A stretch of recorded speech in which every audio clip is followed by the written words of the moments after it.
नमस्कार, आप देख रहे हैं आज तक। आपके साथ मैं हूं सईद अंसारी। खबरदार में हम नोटबंदी के 40 दिन का पूरा विश्लेषण करेंगे, लेकिन एक बड़ी खबर इस वक्त आ रही है और वो ये खबर नए सेना प्रमुख के ऐलान की खबर है। विपिन रावत संभालेंगे नए सेना प्रमुख का पद, यानी कि नए सेना प्रमुख होंगे, सेना अध्यक्ष होंगे विपिन रावत। उत्तराखंड के विपिन रावत, जो तस्वीर आप देख रहे हैं, ये हमारे नए सेना अध्यक्ष होंगे। लेफ्टिनेंट जनरल विपिन रावत अगले थल सेना प्रमुख बनकर जनरल दलबीर सिंह सुहाग की जगह लेंगे। बताया जाता है कि 31 दिसंबर को जनरल दलबीर सिंह सुहाग का कार्यकाल खत्म हो रहा है और उसके बाद लेफ्टिनेंट जनरल विपिन रावत होंगे हमारे अगले थल सेना प्रमुख। मनजीत सिंह नेगी हमारे संवाददाता इस वक्त हमारे साथ हैं। मनजीत, बताइए। सईद, इसमें सबसे बड़ी जो देरी की बात लगातार कही जा रही थी सेना प्रमुख की नियुक्ति को लेकर, लेकिन आप कर दिया है कि लेफ्टिनेंट जनरल बिपिन रावत, जो कि इस वक्त वाइस चीफ है यानी कि सह सेना प्रमुख हैं, वो सेना के अगले सेना प्रमुख होंगे। और हालांकि इस दौड़ में जो ईस्ट आर्मी कमांडर हैं लेफ्टिनेंट जनरल प्रवीण बख्शी, उनका नाम काफी आगे था, क्योंकि वो अगर सीनियरिटी की हम बात करें तो वो सीनियर मोस्ट होने के नाते वो सेना प्रमुख की दौड़ में थे। लेकिन सरकार ने एक बड़ा फैसला लेते हुए लेफ्टिनेंट जनरल बिपिन रावत, जो इस वक्त वाइस चीफ आर्मी स्टाफ हैं, उनको सेना प्रमुख बनाया, यानी कि भारतीय सेना का अगला सेना प्रमुख बनाया है। और अब जनरल दलबीर सुहाग, जो कि 31 दिसंबर को रिटायर हो रहे हैं, जनवरी को जो लेफ्टिनेंट विपिन रावत हैं वो सेना का कार्यभार संभालेंगे। सईद, इसमें खास बात यह है कि इस वक्त सरकार इस फेरबदल को लेकर एक बड़ी बात जो कही जा रही है, खासतौर से लेफ्टिनेंट जनरल बिपिन रावत, जो कि इन्फेंट्री के हैं, गोरखा रेजिमेंट के अधिकारी हैं, उनको कश्मीर और नॉर्थ ईस्ट का काफी अनुभव है। इस लिहाज से अगर लेफ्टिनेंट जनरल प्रवीण बख्शी के ऑफिसर है, यानी कि जो तोपखाना रेजिमेंट के अधिकारी हैं, तो ये भी एक बड़ा कारण माना जा रहा है कि लेफ्टिनेंट जनरल विपिन रावत को ये जिम्मेदारी दी गई है। लेकिन एक बड़ा फेरबदल है सईद, पहली बार ये दूसरा मौका है जब सरकार ने इस तरह से एक सीनियर मोस्ट अधिकारी के बाद जो दूसरा अधिकारी है उसको ये जिम्मेदारी दी है। बहुत धन्यवाद मनजीत। और 35 सालों के अपने करियर में लेफ्टिनेंट जनरल विपिन रावत ने वीरता के लिए, अति विशिष्ट सेवा के लिए पुरस्कृत किया गया है। गौरव सावंत हमारे सहयोगी इस वक्त हमारे साथ हैं। गौरव, जो सबसे बड़ी बात है वो ये है कि बहुत ज्यादा ऊंचाई वाले जो युद्ध क्षेत्र हैं और उसके अलावा गौरव, आतंकवाद विरोधी गतिविधियों का जबरदस्त अनुभव है। किस तरह से रावत साहब महत्वपूर्ण हैं आज के दौर में? लेफ्टिनेंट जनरल बिपिन रावत जो अगले सेनाध्यक्ष होंगे वो भी गोरखा राइफल्स के हैं। जम्मू और कश्मीर और सियाचिन ग्लेशियर क्षेत्र में उनका बड़ा अनुभव है, लंबा अनुभव है। इसके अलावा सुदूर उत्तर पूर्व में भी युद्ध और आतंकवाद से लड़ने का उन्हें अनुभव है। जैसा मंजीत बता रहे थे, एक बड़ा फेरबदल है, क्योंकि सबसे सीनियर मोस्ट आर्मी कमांडर तो army commander eastern command general Praveen Bakshi थे। और ये सेना के इतिहास में दूसरी बार हुआ है। पहली बार जब जनरल एस.के. सिन्हा की इंदिरा गांधी ने उस समय जनरल अरुण कुमार श्रीधर वैद्य को सेनाध्यक्ष बनाया था। उसके बाद ये दूसरी बार है जब सीनियरिटी का प्रिंसिपल अलग करके अगले सेनाध्यक्ष को चुना गया है। लेकिन एक बहुत अहम बात ये भी हो सकती है कि पहला चीफ ऑफ डिफेंस स्टाफ क्या वो घोषित किया जाएगा, क्योंकि इस पर भी रक्षा मंत्री कह चुके हैं मनोहर पर्रिकर की वो जनरल शिकेतकर की रिपोर्ट को पढ़ रहे हैं। तो क्या आर्मी कमांडर ईस्टर्न कमांड को अगला चीफ ऑफ डिफेंस स्टाफ या पहला चीफ ऑफ डिफेंस स्टाफ बनाया जाता है, ये देखना दिलचस्प होगा। गौरव, बिल्कुल बिल्कुल गौरव, लेकिन जैसे अपना ईस्टर्न सेक्टर है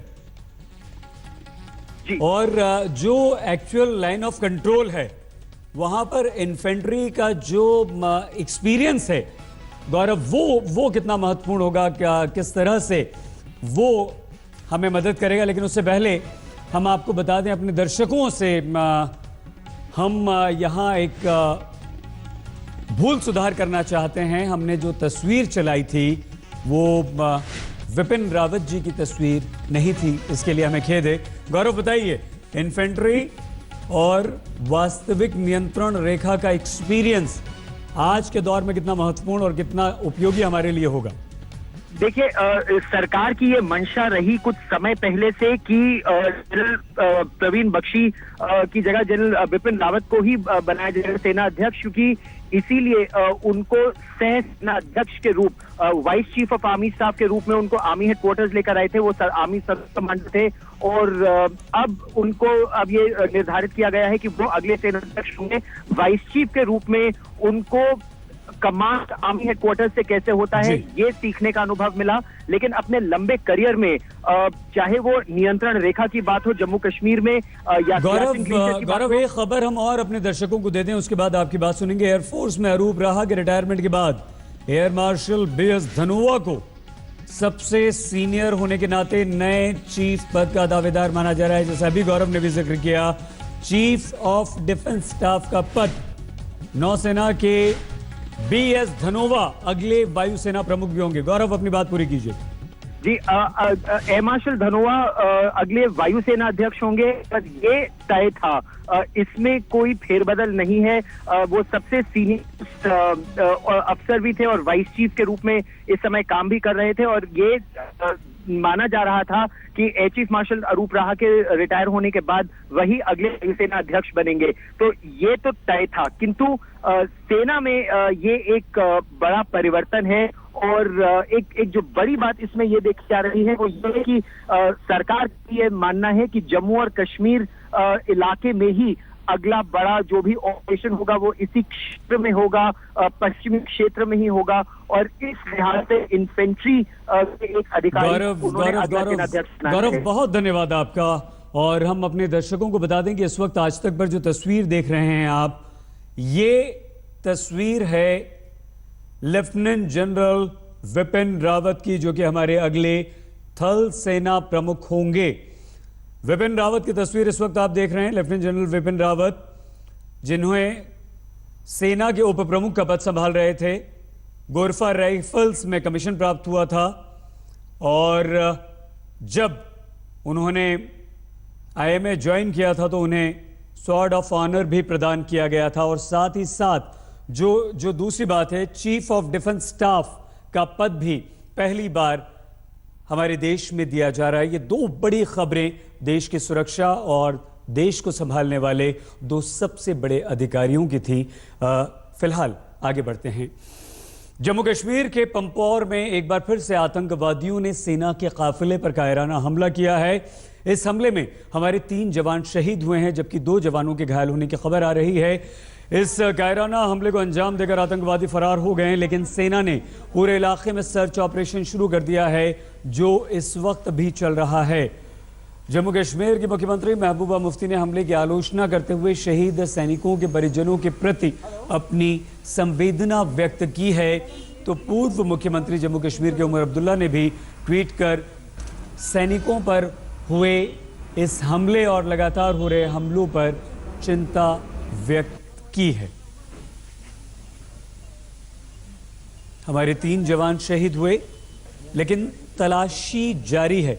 जब आतंकवादियों ने सुरक्षा बलों पर यह हमला किया तो उसके बाद सुरक्षा बल अलर्ट हुए, पूरे इलाके की उन्होंने घेराबंदी कर ली है और अब जिन आतंकवादियों ने यह हमला किया था वो बच के निकल ना पाए, इसके लिए पूरे इंतजाम किए गए हैं।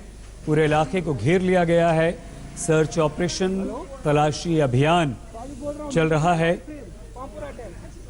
और पंपोर में CRPF के काफिले पर हमले में किस तरह से, देखिए 25 जून को हमारे 8 जवानों ने शहादत दी थी। ये कायराने जो हमला हो रहा है 3 जून को जम्मू कश्मीर के बेहड़ा में BSF के काफिले पर हमले में हमारे 2 जवान शहीद हुए थे। पंपोर में CRPF के काफिले पर एक और हमले में हमारे 2 जवान और शहीद हुए थे, एक नागरिक की मौत हो गई थी। अगस्त में BSF के काफिले पर एक बार फिर से हमला होता है, 2 जवान हमारे शहीद होते हैं। 24 जून 2013 को हैदरपुरा में हाईवे पर सेना के काफिले को बनाया जाता है निशाना, 5 जवान शहीद होते हैं। 10 जवानों ने शहादत दी थी नरबल में, जब 19 जुलाई को आतंकवादियों ने हमला किया था। 2008 की बात हम ये कर रहे हैं। तो आतंकवादियों की ये वो हमले थे जो हमारे सुरक्षा बलों पर उन्होंने लगातार किए। पिछले कई सालों से वो हमले लगातार जारी हैं। आज नोटबंदी का 40वां दिन है। मतलब ये हुआ कि 50 दिन की वो सरकारी डेडलाइन अब सिर्फ 10 दिन दूर है। उसके बाद आप और हम और हमारे जैसे लोग सामान्य स्थिति की उम्मीद कर सकते हैं। तो खबरदार में आज हम 40 दिन बाद 10 शहरों की एक्सक्लूसिव ग्राउंड रिपोर्ट आपको दिखाएंगे, लेकिन उससे पहले हम आपको वो तस्वीर दिखाते हैं जो ये बताती है, और कई सारी तस्वीरें हैं जो ये बताती हैं कि अगर जल्द ही कैश का संकट खत्म नहीं हुआ तो कानून व्यवस्था टूटने का खतरा है।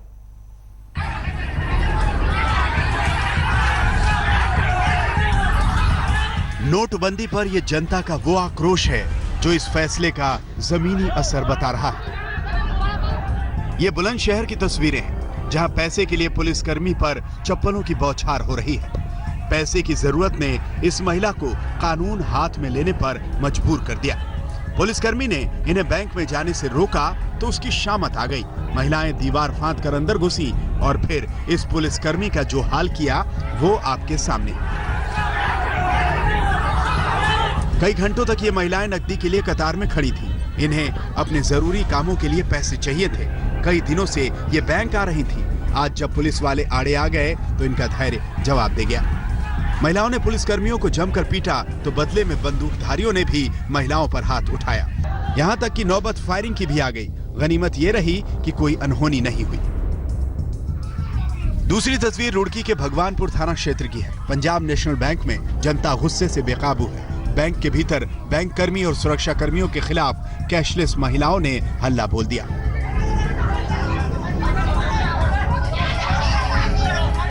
तो क्या अब नकदी की परेशानी से लोगों के सब्र का बांध टूटने लगा है? बुलंदशहर से मुकुल शर्मा और रुड़की से दिलीप सिंह राठौर के साथ आज तक ब्यूरो। नोटबंदी पर आज बीजेपी अध्यक्ष अमित शाह और कांग्रेस उपाध्यक्ष राहुल गांधी ने एक दूसरे पर सीरियल और सीरियस अटैक किए। अमित शाह उत्तर प्रदेश में थे तो राहुल गांधी कर्नाटक में, लेकिन उनकी जुबानी जंग नोटबंदी पर बीजेपी कांग्रेस की फ्री स्टाइल कुश्ती की नई सीमा अब पार कर रही थी। जिनको राजनीति करनी है करे, जिनका लूट चुका है वो रोते रहे, गंदे आरोप लगाते रहे, लेकिन मेरे ईमानदार देशवासियों, आइए मेरे साथ चलिए। सिर्फ 50 दिन 30 दिसंबर के बाद मैं आपने जैसा हिंदुस्तान चाहा है वो देने का वादा करता। पीएम ने 50 दिन मांगे। देश ने यकीन किया, सब्र किया, साथ दिया। आज 40वां दिन है और ये आज की ही तस्वीर है। नोटबंदी का संकट कितना सुलझा ये आपके सामने है।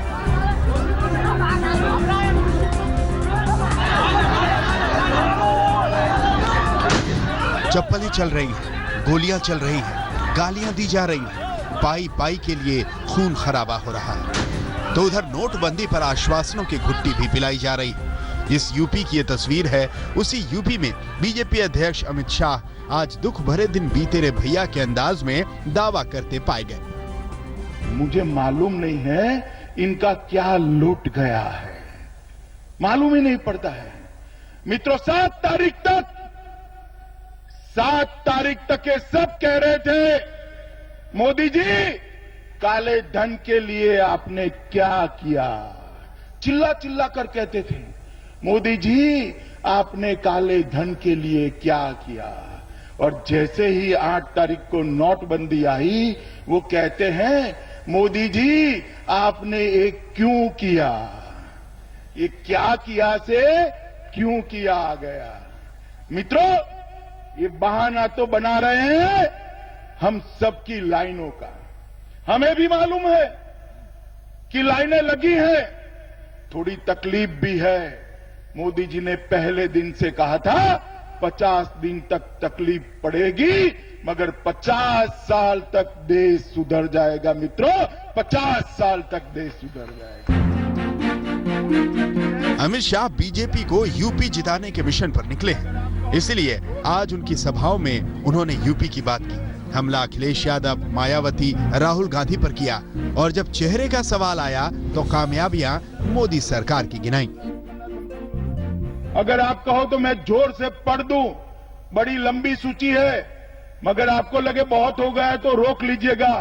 मैं जोर से पढ़ता हूं, प्रधानमंत्री जनधन योजना, प्रधानमंत्री आवास योजना, सुकन्या समृद्धि योजना, मुद्रा बैंक योजना, जीवन ज्योति बीमा योजना, सुरक्षा बीमा योजना, पेंशन योजना, आदर्श ग्राम योजना, फसल बीमा योजना, ग्राम सिंचाई योजना, गरीब Kalyan Yojana, make in India.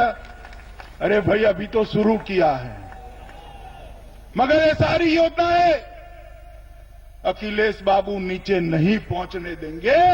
ये योजनाएं चाचे भतीजे के झगड़े में अटक कर रह जाए। अमित शाह ने आज राहुल गांधी पर भी कड़ा कटाक्ष किया। ये साबित करने की कोशिश की कि आलू की समझ ना रखने वाले यूपी का क्या भला करेंगे। किसके बल पर अखिलेश जी आप सरकार बनाना चाहते हो? राहुल बाबा के बल पर? राहुल बाबा को जानते हो ना भाई, आप जानते हो नहीं जानते हो ठीक से? मित्रों, अभी अभी यही पश्चिमी उत्तर प्रदेश में गए थे, उन्होंने कहा कि कांग्रेस की सरकार आएगी तो हम आलू की फैक्ट्री लगाएंगे। अब भैया जिनको ये मालूम नहीं है, आलू फैक्ट्री में नहीं होता है, खेत के अंदर जमीन के नीचे होता है। नोटबंदी का फैसला कितना सही या गलत है, इसका लिटमस टेस्ट उत्तर प्रदेश की राजनीतिक लेबोरेटरी में हो जाएगा। इसीलिए मोदी और अमित शाह 2-3 हफ्ते से वीकेंड पर यूपी में ही दिखते हैं। नोटबंदी पर देश को दूरगामी फायदा गिनाने आज नीति आयोग के सीईओ भी सामने आए।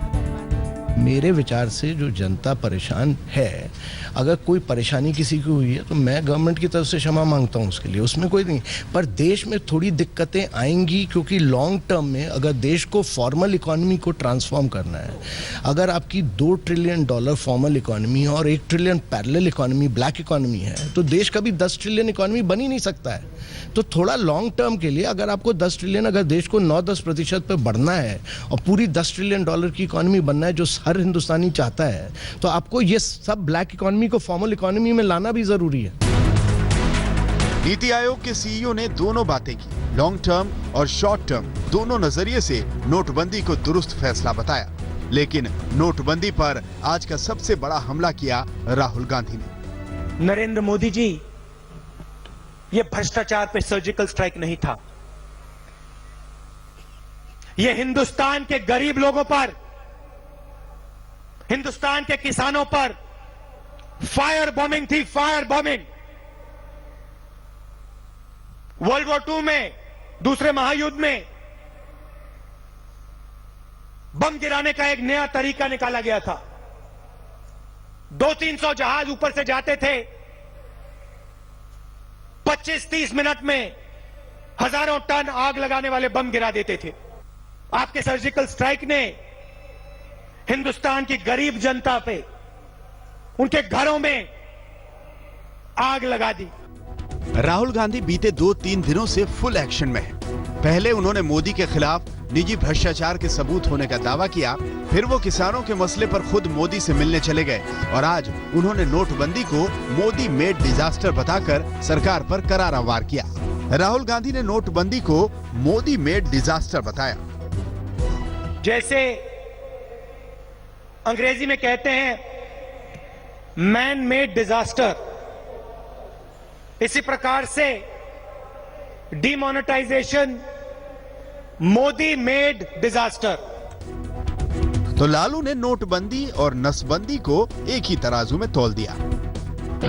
नोटबंदी का वही हाथ होने वाला नरेंद्र मोदी का, नसबंदी का होगा चिल्ला करके नरेंद्र मोदी ने गला फाड़ फाड़ करके दोनों हाथ उठा के सामने भाषण किया था कि हमको 50 दिन दीजिए, 50 दिन नहीं तो हमको छोड़ा और आपको जो करना होगा वो आप कार्रवाई हमारे खिलाफ करिएगा। अब ऐसे जुमले आपको धड़ल्ले से सुनाई देंगे क्योंकि संसद का सत्र खत्म हो चुका है। यूपी पंजाब के चुनाव की घोषणा के दिन भी करीब आ रहे हैं, इसीलिए राजनीतिक दल भी जनता के करीब दिखने लगे हैं। बुलंदशहर से मुकुल शर्मा के साथ आज तक ब्यूरो। खबरदार में अब हम आपको नोटबंदी के 40 दिन की ग्राउंड रिपोर्ट दिखाएंगे। आज तक ने देश के 10 शहरों के कारोबारियों की जमीनी स्थिति का रियलिटी चेक किया। हमें जो तस्वीरें दिखी वो चिंता पैदा करने वाली है। छोटे कारोबारियों की हालत खस्ता हो रही है। भयानक जाड़े में आएंगे, लाइन लगाएंगे और काम कुछ नहीं होता। अरे हम 40 दिन से आ रहे हैं, इसमें खाली आके बाहर से चले जा रहे हैं। पैसा नहीं मिलता है, बच्चे छोटे छोटे हैं, आदमी नहीं है, खाए कहाँ जाएंगे। लोग का फैक्ट्री भी बंद हो गया, पैसा लेके फैक्ट्री चला रहे।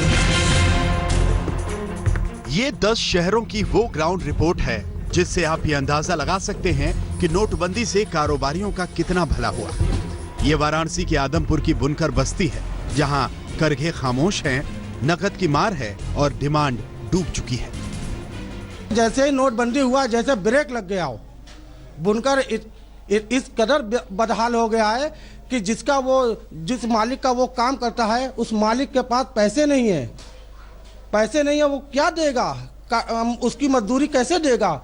इस वक्त जो नोटबंदी हुई है उसके लेकर बहुत ज़्यादा परेशान हैं, क्योंकि सबको नया नोट चाहिए और नया नोट लेकर बाना सब जो उसको नया कस्टमर जो तो नया नोट मांग रहे हैं और गद्दीदार के पास नया नोट नहीं है। इसी वजह से बाना की वजह से हम लोगों को बहुत परेशानी झेलनी पड़ती है। बनारस की पहचान बनारसी साड़ी है। शहर में बुनकरों की आबादी 3 लाख से ऊपर है, जिनका पूरा काम अब तक दिहाड़ी मजदूरी और नकद भुगतान पर ही चल रहा था। नकदी का कमर तोड़ संकट इन पर भारी पड़ा है।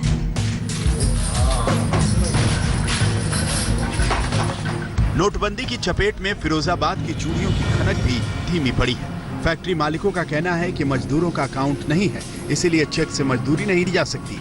कैश देने के लिए खुद उनके पास भी पैसे नहीं है। पैसे की दिक्कत आ रही है कि हम सुबह से शाम तक काम करते हैं और चेक में पैसा नहीं चाहिए, हमें नगद पैसा चाहिए। क्यों, उसमें बैंक से क्या दिक्कत है? बैंक में सवेरे से संध्या तक हो जाती है तो खड़े रहते हैं, कोई तो नंबर 6 दिन वाला नंबर आता है। तो ऐसे तो फैक्ट्री बंद हो जाएंगी। तब क्या करें, अब तो जो मजबूरी है, हम भी क्या करें, बच्चे परेशान रहते हैं। हम फिरोजाबाद में कांच की फैक्ट्रियों में काम करने वाले 6 लाख मजदूर हैं। मजदूरों को देने के लिए पैसे नहीं हैं, इसीलिए फैक्ट्रियों में 70% काम बंद है। यहाँ रोजाना 25 करोड़ की चूड़ियां बनती थी। अब जो माल बन गया है उसके लिए भी खरीदार नहीं मिल रहे। बिल्कुल भी ऑर्डर नहीं मिल रहा है, क्योंकि बाहर जो सेल हो रही है वो भी पुराने नोटों की वजह से बहुत ज्यादा इफेक्ट हो रही है। तो हमारे पास बिल्कुल भी ऑर्डर की बहुत ज्यादा परेशानी है इस वक्त। ये 10 शहरों की सीधी ग्राउंड रिपोर्ट है, जिससे आपको जमीनी हालात की जानकारी मिल जाएगी। ये मथुरा का सराफा बाजार है, जहां अब सन्नाटा है। मथुरा में करीब 600 सराफा कारोबारी हैं और करीब 60,000 लोग इस कारोबार से जुड़े हैं। नोटबंदी के बाद यहाँ मजदूरों की धुआंधार छटनी हो रही है। सबसे नोटबंदी हुई है, बहुत बुरा हाल है। सबसे बड़ी समस्या ये है कि आदमी के पास पैसा ही नहीं है तो वो खरीदेगा क्या। और चांदी सोने को कोई भी आम आदमी जब खरीदता है, जब उसकी सारी बाकी ज़रूरतें रोटी की, कपड़े की, मकान की पूरी हो जाती है, उसके बाद कोई सोना चांदी खरीदता है। तो उसके बाद तो अपनी रोटी कपड़े के लिए पैसा नहीं है, तो सोना चांदी क्या खरीदेगा। तो इसलिए हमारा तो बिल्कुल बहुत नुकसान हो रहा है और कोई व्यापार नहीं है। नोटबंदी ने राजकोट की तेल इंडस्ट्री की भी तेल निकाल दिए हैं। गुजरात के सौराष्ट्र में 900 तेल मिले हैं। 450 मिलों पर ताला लग चुका है।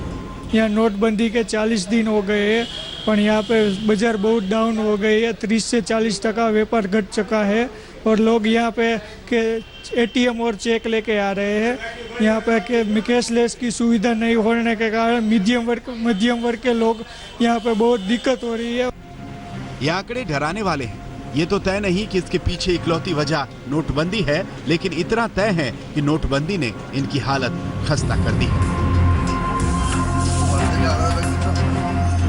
नोटबंदी ने बंगाल की मशहूर संदेश और रसगुल्ले का स्वाद भी फीका कर दिया है। जेब में पैसे न हो तो मिठाई की तलब कहाँ होती है। नतीजा, मिठाइयों की बिक्री औंधे मुंह गिरी है। तो भी रसगुल्ला भी तो कम, ये लोग कह रहे हैं कि सेल भी डाउन हो गया है। कैश की वजह से और कुछ नहीं, कैश जितना कम आ रहा है, क्योंकि ATM से भी कम निकल रहा है, आदमी यूज नहीं कर पा रहा है। बैंक में हजारों लाइन है, लाइन टान के भी आदमी नहीं सक रहा है, कैश खत्म हो जा रहा है। अगर ज्यादा हो तो ठीक है, आदमी खरीद सकता है, पर कैश अभी कम है तो हम लोग थोड़ा कम खा रहे हैं। क्या है, मिठाई तो खाना पड़ेगा ही। तो मार्केट तो हम लोग जैसा पहला नेक्स्ट जो मार्केट जैसा था ऐसा नहीं है, बहुत कम हो गया। हाँ बहुत कम है, जितना था आधा के आधा हो जाए, आधा हो जाए। बिहार के समस्तीपुर की ये ग्राउंड रिपोर्ट तो हुकूमत में बैठे लोगों को जरूर देखनी चाहिए।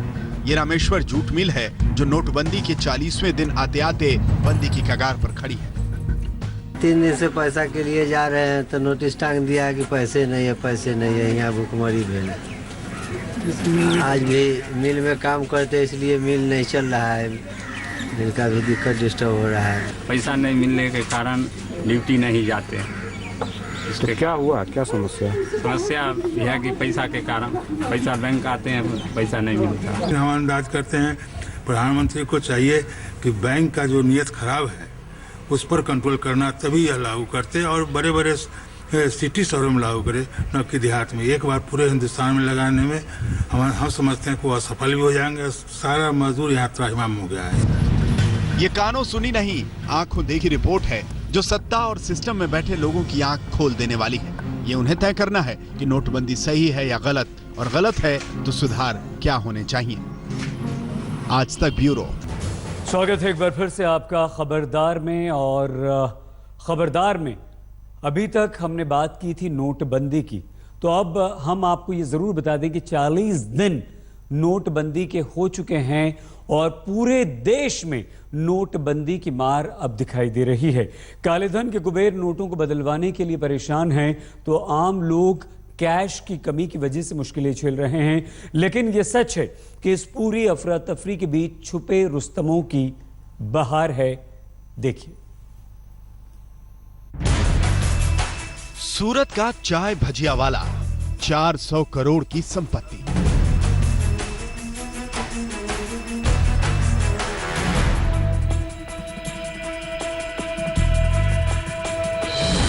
चंडीगढ़ का टेलर, 31 लाख कैश, 2.5 किलो सोना।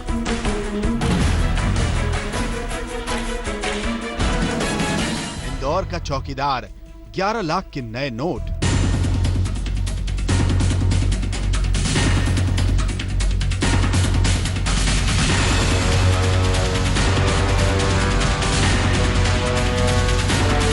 हैदराबाद का हवलदार, 12 लाख के नए नोट। मेडक का दरोगा, 13 लाख की नई करेंसी।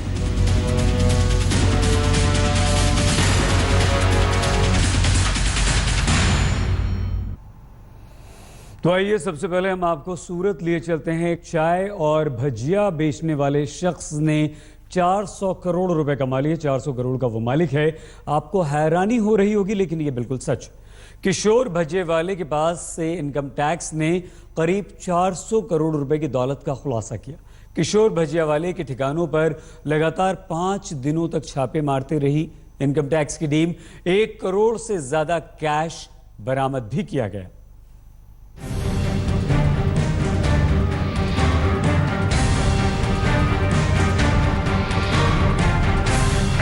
9 લાખ રૂપિયાની કરન્સી તમારી પાસે કેવી રીતે આવે છે અત્યાર સુધીમાં? 9 લાખ રૂપિયાની કરન્સી કેવી રીતે આવી હતી કિશોર ભાઈ? ये है किशोर भजिया वाला। 30 साल पहले चवन्नी की 1 कप चाय बेचने से कारोबार की शुरुआत की थी, लेकिन अब 400 करोड़ का मालिक है।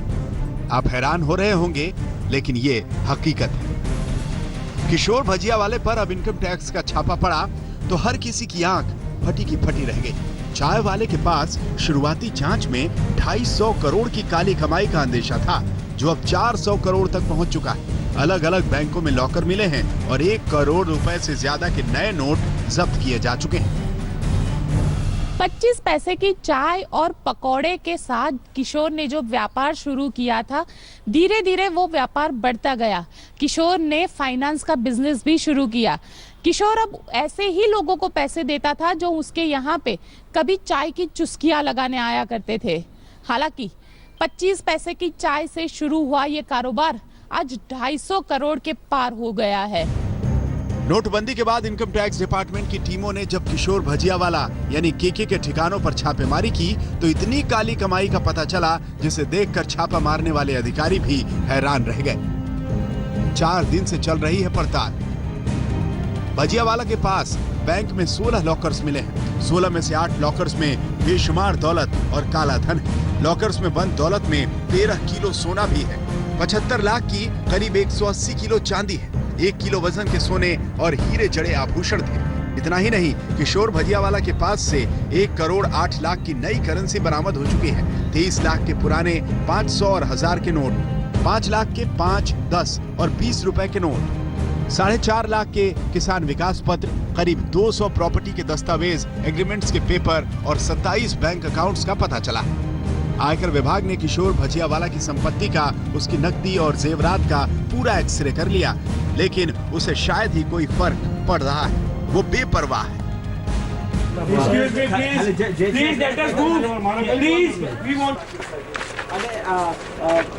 કેટલા 2500 કરોડનો જે આંકડો આવી રહ્યો છે એ સાચો છે? આ ખોટો છે. અત્યારે જે આંકડો આવી રહ્યો છે સાચો નવી કરન્સી 90 લાખ રૂપિયાની કેવી રીતે તમારી પાસે આવ્યા છે? ઈશ્વરભાઈ 90 લાખ રૂપિયાની કરન્સી તમારી પાસે કેવી રીતે આવી હતી અત્યાર સુધીમાં? 90 લાખ રૂપિયાની કરન્સી કેવી રીતે આવી હતી કિશોરભાઈ? अब आप पूछेंगे कि चाय वाले के पास इतने पैसे कहां से आए, तो सुनिए। बेशक किशोर भजियावाला ने अपनी कारोबारी जिंदगी चाय बेचने के साथ शुरू की, लेकिन सूरत का किशोर भजियावाला अब भजियावाला फाइनेंसर के नाम से जाना जाता है। चाय और फिर भजिया तलते तलते इस शख्स ने फाइनेंस के धंधे में ऐसा पैर पसारा कि लोगों को भनक तक नहीं लगी और वो अरबपति बन गया। फाइनेंस का धंधा करने वाले किशोर के बैंक लॉकर से अब तक जो आयकर विभाग को संपत्ति मिली है, जिसकी कीमत अंदाजन करीब 15 से 16 करोड़ बताई जा रही है। हालांकि इस पूरे मामले में अगर किशोर की कुल मिलाकर संपत्ति देखी जाए तो वो 400 करोड़ से भी ज्यादा की है। वैसे में जानकार ये भी मानते हैं कि किशोर की मंथली इनकम करीब 7.5 करोड़ से भी ज्यादा की थी। किशोर ने सूद पर पैसे देने का काम सब्जी वालों से शुरू किया था। जब धंधा चोखा हो गया तो भजियावाला फाइनेंसर बन गया। वो जरूरतमंदों को पैसे देने के लिए उनकी प्रॉपर्टी तक लिखवा लेता था। ऐसी ही एक पीड़ित है मंजीत कौर, जिसका आरोप है कि भजियावाला के सूद जाल में फंसकर उसके पति की मौत हो गई। किशोर भजियावाला की चाय वाले से अरबपति बनने की कहानी बॉलीवुड फिल्म के स्क्रिप्ट की तरह है। उस कहानी में उसकी पहुंच और रसूख का चैप्टर भी है। इस तस्वीर में देख सकते हैं किशोर भजियावाला बीजेपी नेता और केंद्रीय मंत्री पुरुषोत्तम रूपाला के साथ खड़ा है। कहा तो ये भी जाता है कि उसने बीजेपी और दूसरी पार्टियों के बड़े नेताओं से अच्छे रिश्ते बना रखे हैं। छोटे व्यापारी से लेकर बड़े कारोबारी तक को फाइनेंस करने वाले किशोर भजियावाला के वहां जब आयकर विभाग ने सर्च ऑपरेशन किया तो उसके पास से 250 करोड़ से भी ज्यादा की प्रॉपर्टी अब तक मिल चुकी है। हालांकि अब इस मामले में ईडी भी अपना सर्च ऑपरेशन करेगी, क्योंकि कहीं ना कहीं ये आशंका जताई जा रही है कि किशोर बड़े पैमाने पर मनी लॉन्ड्रिंग में भी इन्वॉल्व था। अब इसके क्लाइमेक्स का इंतजार है। आयकर विभाग 4 दिन से केके की कुंडली खंगाल रहा है। हर दिन की पड़ताल में भजियावाला की काली कमाई का आंकड़ा बढ़ता ही जा रहा है। गोपी घांगर के साथ संजय सिंह राठौर, सूरत, आज तक। जरा सोचिए, एक दर्जी के पास कितना कैश हो सकता है। आप ये कह सकते हैं कि 1 लाख या 2 लाख, लेकिन बिल्कुल नहीं। चंडीगढ़ के इस टेलर के पास से ईडी के अधिकारियों ने पूरे 31 लाख रुपए कैश बरामद किया। 18 लाख रुपए नए नोट हैं। इतना ही नहीं, इस टेलर के पास से 2.5 किलो सोने की ईंटें भी ईडी के अधिकारियों को मिली।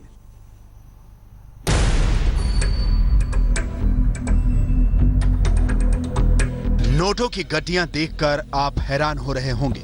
गौर से देखिए, 2000 की नई करेंसी की कई गड्डियां हैं। आगे देखिए, सिर्फ नोट ही नहीं, सोने की ईंटें भी हैं।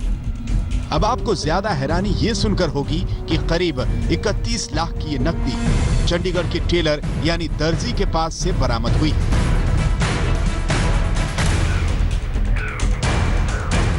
चंडीगढ़ में एक बड़े गारमेंट व्यापारी के बाद अब ईडी ने एक टेलर के यहां पर छापेमारी की है। चंडीगढ़ सेक्टर 22 का ये इनका शोरूम है। महाराजा टेलर्स के नाम से इनकी दुकान है।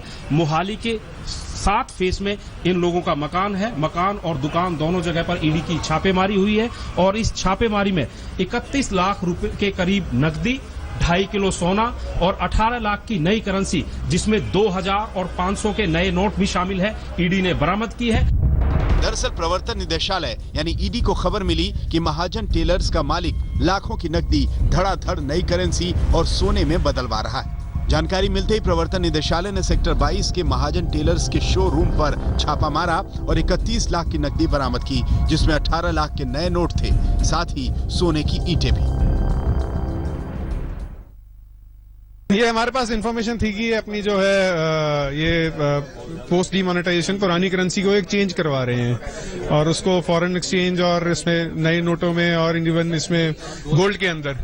तो उसके अंदर हमने जब वहां पे देखा तो हमारे को 2000 के नोट और 100 के और 20 के और 50 के और 2.5 किलो जो है सोना हमारे को मिला है। प्रवर्तन निदेशालय के अधिकारियों की माने तो महाजन टेलर्स के मालिक के पास पहले से लाखों के पुराने नोट पड़े थे। नोटबंदी का ऐलान हुआ था। महाजन टेलर्स ने बैंक में पैसे जमा नहीं कराए, बल्कि अपने कर्मचारियों को बैंकों की कतार में खड़ा करके पुराने नोट बदलवाने की जुगत लगा ली। साथ ही पुराने नोटों से सोने भी खरीद लिए। नहीं, ये अपनी मनी एक्सचेंज करवा रहे थे। ये मतलब इनके पास पुरानी करेंसी थी, उसको एक्सचेंज करवाया है इन्होंने। तो किसके यहाँ से एक्सचेंज करवा रहे हैं? ये इन्होंने जो अभी तक लग रहा है कि जो ये कह रहे हैं कि इन्होंने अपने वर्कर्स जो हैं उनको लाइनों में बैंक में खड़ा कर करके वहां से चेंज करवाया, पर अभी इंक्वायरी चल रही है। Let's see. टेलर के पास बड़ी तादाद में कैश बरामदगी से एक बात साफ है, नोटबंदी का फैसला काले धन पर लगाम लगाने के लिए लिया गया है। लेकिन फैसले को फेल करने के लिए छुपे रुस्तम धन कुबेरों ने कई उपाय ढूंढ लिए हैं। ऐसे में जांच एजेंसियों की चुनौतियां बढ़ती जा रही हैं। 31 लाख रुपए के करीब नकदी, 2.5 किलो सोना और 18 लाख की नई करेंसी, जिसमें 2000 और 500 के नए नोट भी शामिल है, ईडी ने बरामद की है। आगे की तफ्तीश जारी है और ईडी की शिकायत पर पुलिस ने मामला दर्ज कर दिया है। कहा यह भी जा रहा है कि इस मामले में हवाला या फिर मनी एक्सचेंज का क्या रोल था, वो भी जल्द खुलकर सामने आएगा। लिहाजा ईडी और पुलिस इस पूरे मामले की तफ्तीश में जुटी हुई है। कैमरामैन मनोज सांगवान के साथ सत्येंद्र चौहान, चंडीगढ़ आज तक। चाय भजे वाले और दर्जी की दौलत और काला दम आपने देख लिया, और अब एक चौकीदार की काली चतुराई हम आपको दिखाते हैं। और आइए आपको लिए चलते हैं मध्य प्रदेश के इंदौर। उस चौकीदार ने मोटा कमीशन लेकर कारोबारियों के काले पुराने नोट को नए नोट में बदलवाने का ठेका ले रखा था, लेकिन पकड़ा गया। पुलिस ने जब छापा मारा तो उसके घर में रखे स्कूल बैग से 12 लाख रुपए मिले। 11 लाख रुपए नए नोट थे।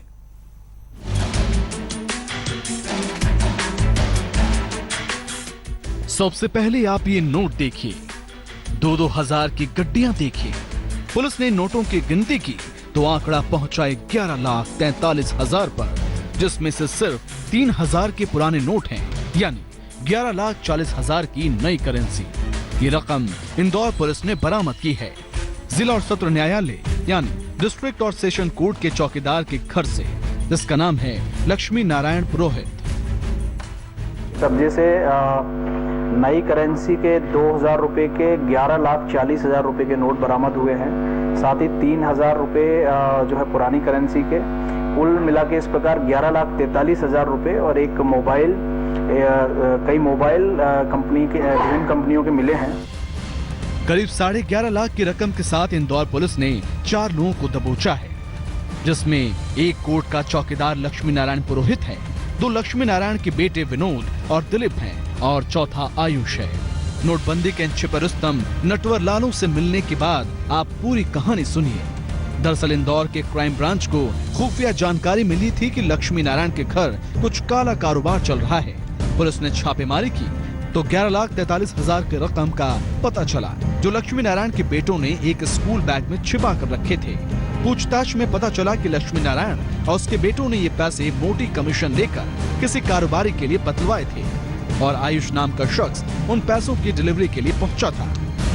विनोद पुरोहित ने बताया है कि मनीष दवे, जिसकी नोवेल्टी मार्केट में दुकान है, बेसिकली उसने इनको एक्सचेंज करने के लिए दिए थे। तो पुलिस अभी इसमें फर्दर इन्वेस्टिगेशन कर रही है और इसमें जो भी चीजें सामने आएंगी वो आपको बताई जाएगी। कोर्ट के चौकीदार के पास इतनी बड़ी तादाद में 2000 के नए नोटों की बरामदगी से ढेरों सवाल खड़े हुए हैं।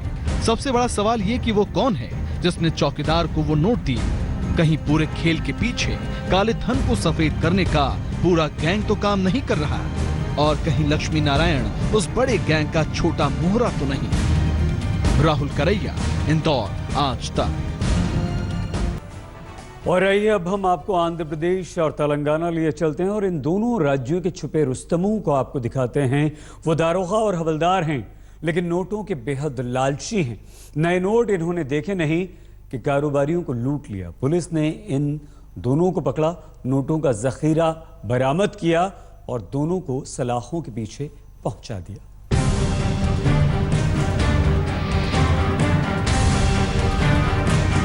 यह है तेलंगाना पुलिस में दारोगा के पद पर तैनात आनंद गौड़। कल तक आनंद कानून तोड़ने वालों को सलाखों के पीछे पहुंचाया करते थे, लेकिन अब नोटबंदी में नोटों की लालच ने उन्हें खुद सलाखों के पीछे पहुंचा दिया।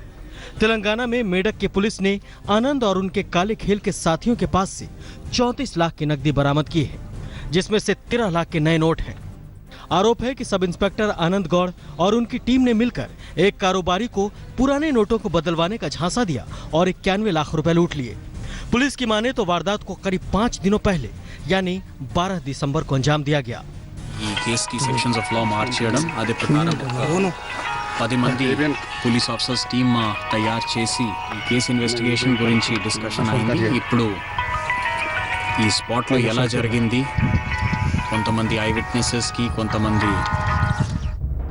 उधर हैदराबाद में भी मेडक से मिलता जुलता मामला सामने आया है। पुलिस ने एसीबी में तैनात एक हवलदार से करीब 12 लाख के नए नोट बरामद किए हैं। आरोप है कि एसीबी के हवलदार ने वो नोट 2 छोटे कारोबारियों से लूटे थे। दोनों कारोबारियों ने कमीशन देकर पुराने नोटों को नया करवाया था। Today we have arrested the 4 persons gang and seized 12 lakhs new denomination 2000 notes amount from the accused.